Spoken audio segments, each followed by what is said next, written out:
Well, Father Francis here with you again on another Saturday afternoon here in this beautiful Alberta wheat field. Today our readings talk about the sower, and essentially in the gospel we encounter the three types of soil. The soil that is kind of shallow soil, the second soil being that which is kind of rocky and hard, and then the third soil which is good soil.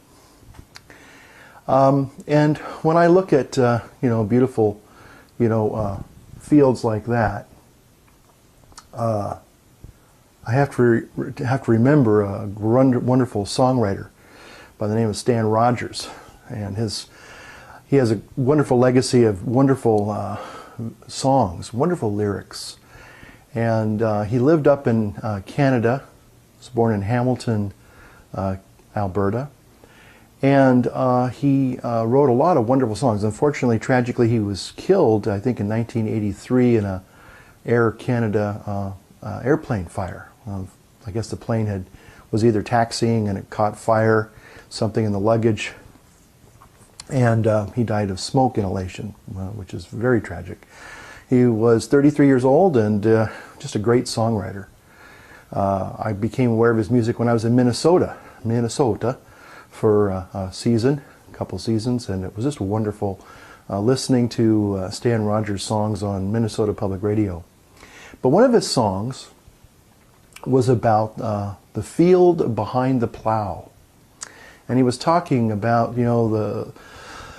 the labor of being a farmer. But it wasn't so much the labor of being a farmer, but it was the love of being a farmer. And he talked about the sweat and the toil and the heartache and the disappointments and the, just struggling, to make ends meet, to raise, crops such as wheat for his family so he could provide, for his family.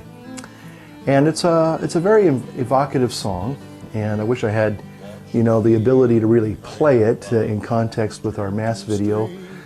Too bad you guys don't have YouTube. I could just direct you to a YouTube site where you might be able to hear some of Stan Rogers' music.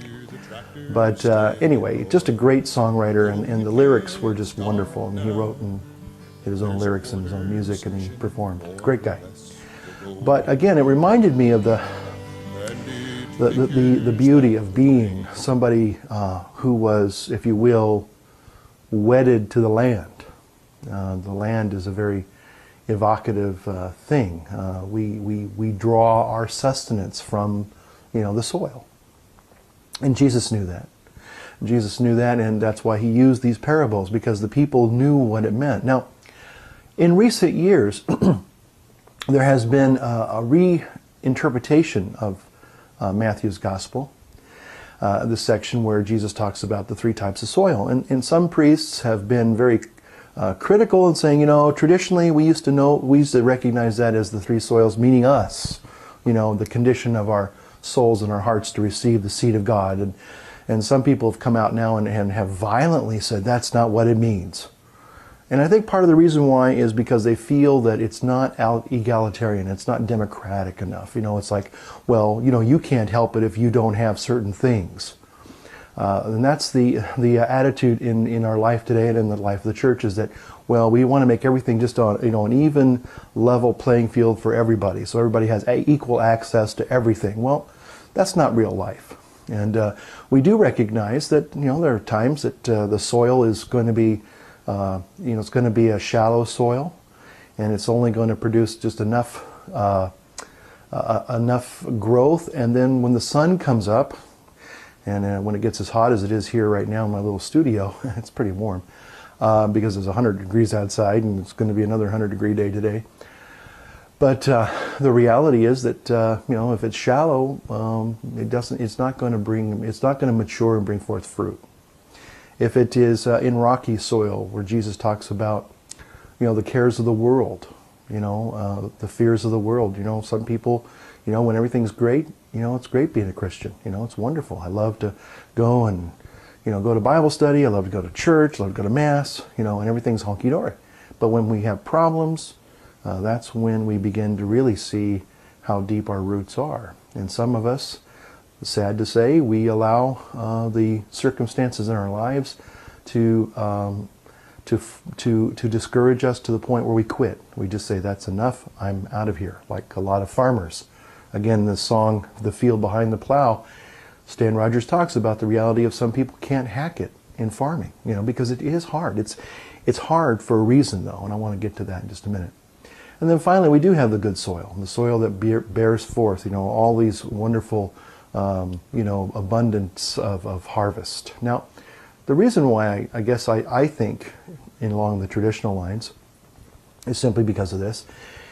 Is I do believe, I believe it's a Christian concept, just like the farmer, farmers don't just go out and just, willy-nilly, just kind of scatter seed to the four corners of the winds and just hope that they have a harvest. I mean, if you've ever seen or watched agriculture, you see that there's a lot of preparation and there's a lot of tending that goes into whatever crop you're planting. You just don't just go along haphazardly scattering seeds. And if the ground is, in fact, before you can plant, you have to prepare the ground. And the ground has to be dug up. You got to take those huge tractor tines that dig into the earth, and they break up the hard soil, okay? You can see those tractors in the field doing that. Again, the Stan Rogers song, The Field Behind the Plow.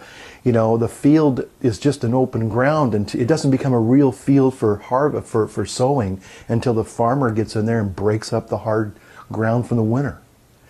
And so I think that this parable of the sower is about our souls. It's about you and me. And, it's not like, well, some people have better, circumstances. Some people are brought up in better homes. Some people have access to college. Some people have, well, that's not the point.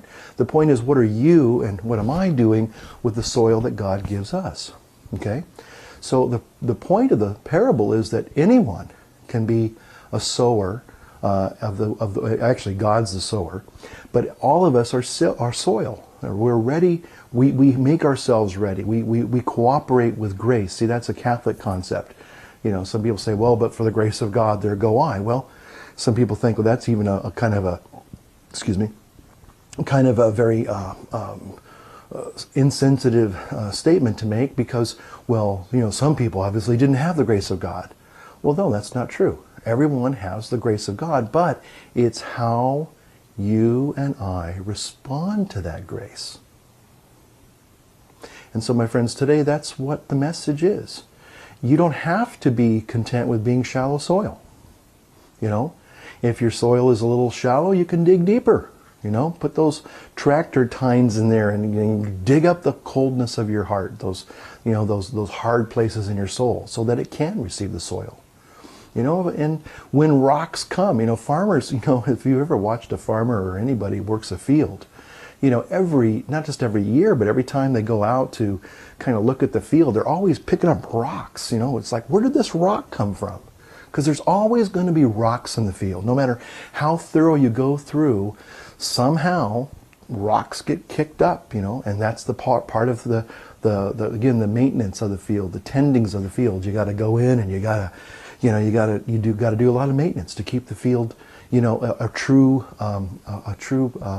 planting of the Lord. That's the thing. If you've ever watched anybody, whether it's wheat or vines or any kind of a crop, again, it has to be maintained. It has to be tended.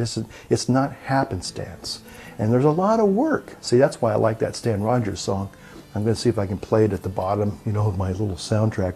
You may be hearing a little folk music going on instead of some Gregorian chant that I normally play. That's Stan Rogers. I'm hoping that's going to be good. I produce these things in a little mini studio, and I mix them in post-production. So what I do after I say these things, I have no idea. I've got some clues what I'm going to put in the background, and hopefully it all works out. But if you're hearing the video as it's supposed to be intended, you'll hear Stan Rogers. And part of that song is that, again, it's a labor of the field. But it's more than that. It's the love. It's the love of the sower. You know, it's the love of us wanting to have seed sown in our fields. You know, if you really want a rich and a bountiful harvest, you're going to put in the work to prepare the field to receive the seed. So my friends, that's the message today, you know, and I don't mean it, I hope that you get something out of that. I hope you can harvest something that you can use for your life today. Well, may God bless you. And again, we hopefully will see you back next week. And may God bless you as we go into the holy sacrifice of the Mass. May God bless you this day in the name of the Father, the Son, the Holy Ghost. Amen.